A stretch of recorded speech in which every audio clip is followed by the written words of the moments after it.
ఎఫెసీ పత్రిక 6వ అధ్యాయము 16వ వచనము. విశ్వాసమును డాలు పట్టుకొనుడి.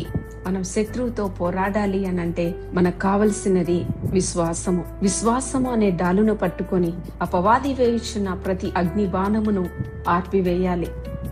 అపవాది అయిన వాడు గర్జించు సింహము వలె ఎవరిని మృంగుదునా అని తిరుగులాడుచుండగా వాడిని మనం జయించాలంటే, వాడి యొక్క ట్రాప్ లో మనం పడకుండా ఉండాలంటే, శత్రువు వేస్తున్న బాణాలను ఆర్పివేయాలి అంటే కావలసింది విశ్వాసము. ఈ విశ్వాసము మీకుందా? లేనిచో విశ్వాసమును వృద్ధి పొందుకుంటానికి ప్రార్థించండి, వాక్యాన్ని ధ్యానించండి. అటు రీతిగా పరిశుద్ధాత్మ దేవుడు ప్రతి వారిని కూడా విశ్వాసంతో నింపునుగాక. ప్రార్థన. పరిశుద్ధుడా, గొప్ప తండ్రి, నీకు స్తోత్రాలు చెల్లిస్తున్నాము. ఈ ప్రార్థనలో ఏకీభవిస్తున్న ప్రతి బిడ్డకు తండ్రి కావలసిన విశ్వాసమును అనుగ్రహించండి. వినుట వలన కలిగే విశ్వాసం వారు పొందుకుంటానికి సహాయము చేయండి.